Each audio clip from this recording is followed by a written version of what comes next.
Yemi isiZulu ndaba ezitha bayede lalela mina ke umnakeni lomdzala ngawukhuluma nawe ngeSiswati namhla ngoba uliswati wena nguvile uthi umfati lo nendvodza kufuna cele kule ndvodza yakhe angahambi nje asabonakala lapha nalapha. Lalela mina ke umsiZulu ngumzala wami wena but nengibhuti wakho lomdzala yena ngiyakuthanza angathi noma uyakwadi indloko mine na ufika la America utofunza esikolweni. I was already a senior accountant in a major multi-billion dollar corporation in America when you met me here in America. So number one ngifunzile, number two ngismart, kwesi-3 ngiyaboniswa. Nkulunkulu uyangibonisa mina, wangibusisa, I'm ordained. Kuningi lenkubonako that ordinary people cannot see. Mina ngabona ukuthi udaba inkosi wena akuvala amandleni nasengadini ukuthi udaba inkosi. Ungasho ukuthi uyinkosi ngoba ungumthakathi. Njengoba usho awusiyinkosi ngoba ungumthakathi, uyinkosi ngoba wabusiswa ngamakhosi, wabusiswa nguNkulunkulu ukuthi ube inkosi nesiZulu. Hayi ngoba umthakathi ukuthi uyathakatha, you made yourself a king. No. If you want to be a successful king and have a legacy, Mrs. you must mimic and emulate your creator. Your creator is your grandfather, the kingmaker. My grandfather is your kingmaker.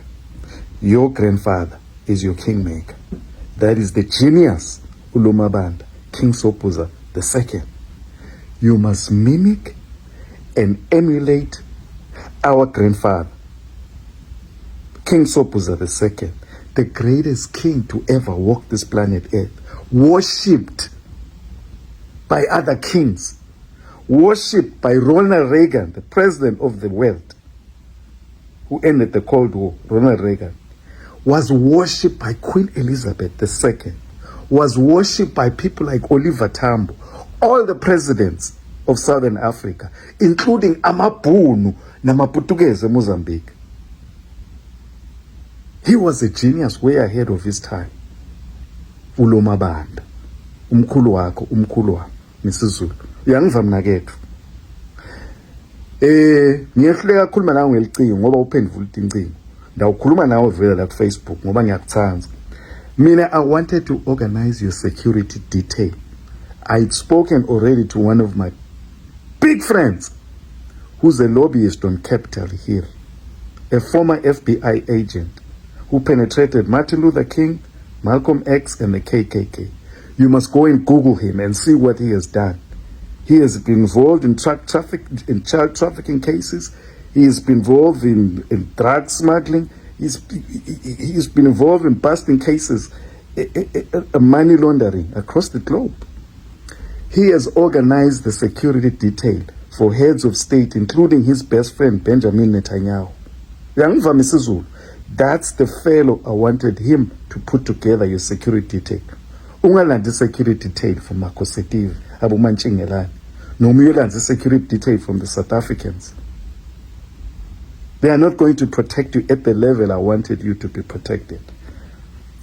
Nobody, Mr. Zulu, under no circumstances should anybody be recording you in your private quarters. Under no circumstances, whether it's your wife or your sister, angati ukuthi irekodwe ngibani le video. It's either umfati wakho noma lo sisi wakho. We are vulnerable. Uphethe ngisho ibhodlela letshwala. Kusho ukuthi balamanje la mangakufela ngisho poison. Bakubulala emisizulu lokutsakiwe utawahamba uyolala lapha ebedroom. Bafike bafake lo chef lapha. Uvuka uthathe lo tshwala uthi ungaphinza uvuke. Mina emisizulu, I wanted the security detail where you are 10 steps ahead of everybody. 10 steps ahead of everybody that surrounds you, you know everything about them. That's the kind of security detail I wanted around you. Kuthi misizulu before bafikele kuwe, so wathi konke lebeta nako bayeke fikile kuwe. That's the kind of security detail I wanted around you, misizulu.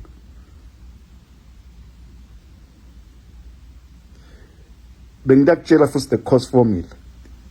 The whole cost would not have been on you. You understand, misizulu? Awukhuluma namuntu ukhuluma nenkanyamba. So if tawuchubeka nabo makhosetive nabo shembe, so umbonile shembe ukuthi silima angithi ngakutshela mina wangilaleli umbonile ngale ukuthi shembe silima usetambona makhosetive ukuthi silima. You don't owe that guy nothing. He paid for you at school here. You are now a billionaire, Mrs. Zulu. You can pay him off. Meaning I could have made you a multi-billionaire by now, a multi-billionaire, by bringing direct foreign investors from United States to invest in Zululand and marketing Zululand as a destination of choice in South Africa. But awubambi mshini, Mrs. Zulu. Awubambi mshini uphayiza njengomakhosetive. Western makhosetive. King Sobhuza, your grandfather, my grandfather, drank. King Sobhuza, your grandfather, my grandfather, smoked weed. But never will you catch him off guard. Never. Because he was 10 steps ahead of everybody. Young for Mrs. Zulu, I hope you got the message. But let's sit down and talk. I mean, I'm flying down to South Africa. If you're interested in meeting me, I'll give you a location. And you come meet me there. Okay, Mrs. Zulu. I mean, I'm here to help you. Now afuna ukuthi umfana enkosi akuside. Utawufa Mrs. Zulu batakubulala. Okay, bye bye. Nganza ukuthi lona wesilisa uzibizwa ngomnakwabo wesilo, uzibiza ngomfowabo wesilo uKing Misuzulu. Emva kwevideo ke esabalala enkundleni zokuxhumana lapho ekhombisa ukuba uphuzile ngendlela eyisimanga, wase kwaba khona ukuhilisana phakathi kwakhe nonkosikazi wakhe uNdlunkulu.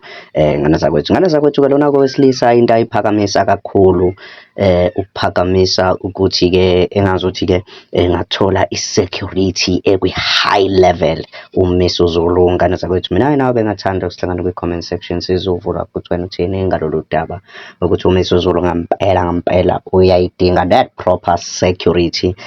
Nganaza kwethu asihlangane kwi-comment section sizovula ukuthi wena uthini ngalolu daba. Ungakhohlwa ukucofa subscribe button le channel yethu, siphinde sihlangana kuma video alandelayo. Danko.